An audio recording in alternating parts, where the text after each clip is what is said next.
Hello साथीहरु नमस्ते welcome to my channel anthropology in Nepali. आजको मेरो सामग्रीको टपिक पोलिटिकल एन्थ्रोपोलोजी रहेको छ। आशा छ यहाँहरुको लागि यो उपयोगी हुनेछ र अब म ढिला नगरी विषयवस्तुतर्फ प्रवेश गर्दैछु। पोलिटिकल एन्थ्रोपोलोजी एउटा डिसिप्लिन हो। यसको अध्ययन सोसियो कल्चरल एन्थ्रोपोलोजी भित्र गरिन्छ। सोसियो कल्चरल एन्थ्रोपोलोजी भित्र linguistic, political anthropology, economic anthropology, urban anthropology आदि सबै पर्दछन्। Political anthropology totally biological or physical मात्र हो। यसले बढी स्ट्रक्चरको मात्रै कुरा गर्छ। पोलिटिकल एन्थ्रोपोलोजी 1940s पछि आएको हो। यसअघि पोलिटिकल सिस्टमको बारेमा स्टडी चाहिँ हुन्थ्यो, तर पोलिटिकल एन्थ्रोपोलोजी भनेर डिसिप्लिनको रूपमा चाहिँ सेकेन्ड वर्ल्ड वार पछि मात्रै आएको हो। Lewis H Morgan, E.B. टेलरका किताबहरूभित्र पनि पोलिटिकल सिस्टमका कुराहरू जोडिएका छन्, तर एज अ डिसिप्लिनरीको रूपमा 1940 पछि मात्रै आयो। एन्थ्रोपोलोजीले ह्युमन बिइङको बारेमा स्टडी गर्छ अनि यो एज अ डिसिप्लिनरीको रूपमा 1871 मा आयो। त्यसअघि चाहिँ मान्छेको स्टडी नै हुँदैन थियो भनेको पनि होइन। अर्थात् एन्थ्रोपोलोजी एज अ डिसिप्लिन 1871 मा आयो भने political anthropology as a discipline 1940s पछि मात्र आएको हो। पोलिटिकल एन्थ्रोपोलोजी एक्कासी आएको होइन। यसको ब्याकग्राउन्ड छ। सुरुमा 19th सेन्चुरीमा इभोल्युसनरी थ्योरी आयो, त्यसपछि डिफ्युजनिजम थ्योरी आयो। डिफ्युजनिजमभित्र कल्चर एक्सपान्ड हुने कुरा गरिएको छ। यो माइग्रेसनको माध्यमबाट पनि एक्सपान्ड हुन्छ भने माइग्रेट भएर आउने मान्छेले एडप्टेसनको क्रममा लोकल ठाउँको कल्चर पनि नयाँ कम्युनिटीलाई सिकाउन सक्छ। त्यसै गरी ट्रेडर्स वा मर्चेन्ट्सहरूले पनि पहिलेको समयमा कल्चर एक्सपान्ड बढी गर्थे। जस्तै चाइनामा मार्को पोलो आएपछि मेटेरियल कल्चर र नन मेटेरियल कल्चर डिफ्युजन भएको थियो। अलि अगाडि कम्युनिकेसनका मिन्सहरू मोबाइल, टेलिफोन, इन्टरनेट नभएको समयमा ट्रेडर्स, मर्चेन्ट्स र भरियाहरूको माध्यमबाट कल्चर डिफ्युजन हुन्थ्यो। ब्रिटिसहरूले सिपबाट सामान ल्याएर मार्केट खोज्दै आउँदा सामान सँगसँगै उनीहरूले कल्चर पनि बोकेका थिए, ल्याङ्ग्वेज पनि बोकेका थिए। त्यही माध्यमबाट डिफ्युजन भयो। त्यसै गरी चाइनामा उत्पादन गरिने चिया खेती ब्रिटिसहरूले दार्जिलिङमा सुरु गरेपछि नेपालको इलाममा पनि डिफ्युजन भएको थियो। त्यस्तै डेमोक्रेसी पनि डिफ्युजन कल्चरको रूपमा आएको हो। ब्रिटिस आर्मी अन्तर्गतको गोर्खा रेजिमेन्टले डेमोक्रेसी देखेर आए, नेपालीहरूले इन्डियाको इन्डिपेन्डेन्ट देखे। त्यही देखेर डिफ्युजन हुँदै हाम्रो देशमा पनि डेमोक्रेसी ल्याउने काम भयो। हिजोको समयमा डिफ्युजन हुन धेरै समय लाग्थ्यो। ट्रेडिसनल सोसाइटीमा जस्तो अहिलेको समयमा डिफ्युजन हुन धेरै समय लाग्दैन। अहिले सजिलो छ। अमेरिकामा लन्च भएको iPhone 16 यहाँ एभाइलेबल भइहाल्छ, तर पहिले त्यहाँ उत्पादन भएको सामान बोक्दै ल्याएर महिनौँ लगाएर मात्र यहाँ आइपुग्थ्यो। सामान मात्र होइन, नन मेटेरियल थिङ्स अर्थात् कल्चर पनि सँगसँगै आइपुग्थ्यो। अर्काको क्रिएसन फैलाउँदै जाने काम डिफ्युजन हो भने टाइम पिरियड अनुसार यसका मिन्सहरू फरक छन्।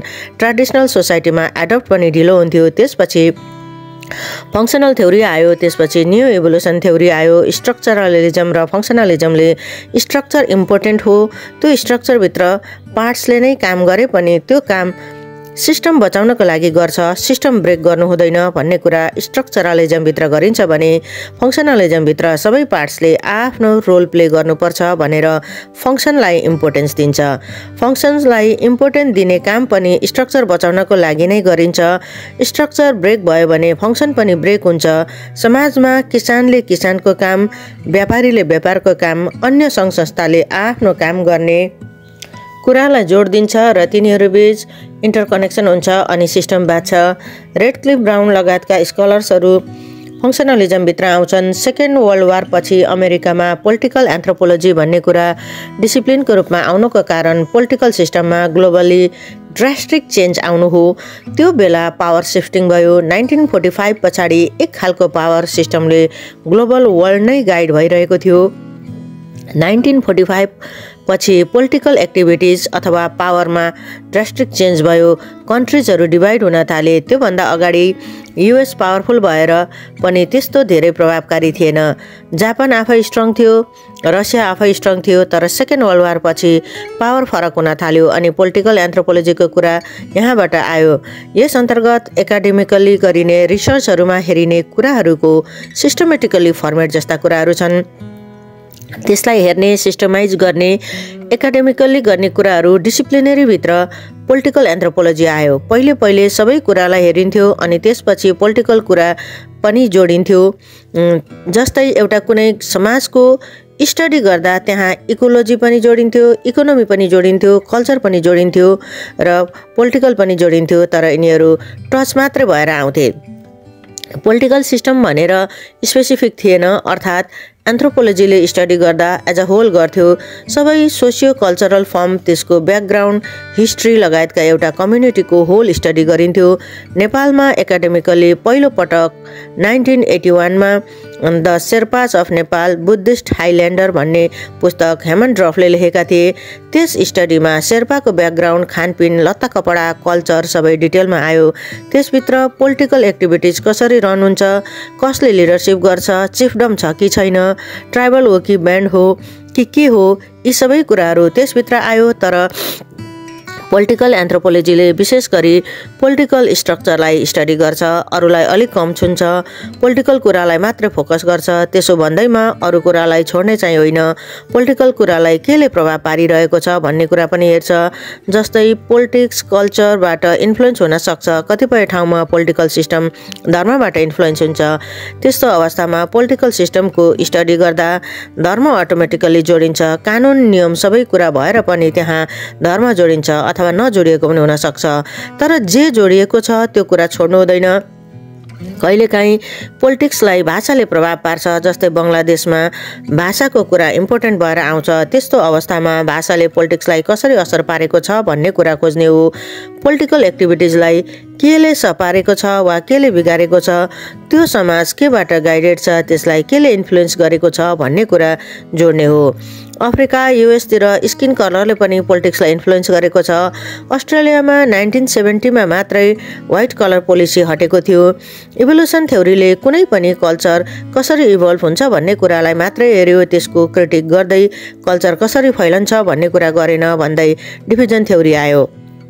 सबैले कल्चर ओरिजिन गर्नुपर्छ वा गर्छ भन्ने जरुरी छैन, अरूबाट डिफ्युजन हुँदै आएर पनि कल्चर एडप्ट गरेको हुन्छ भन्यो।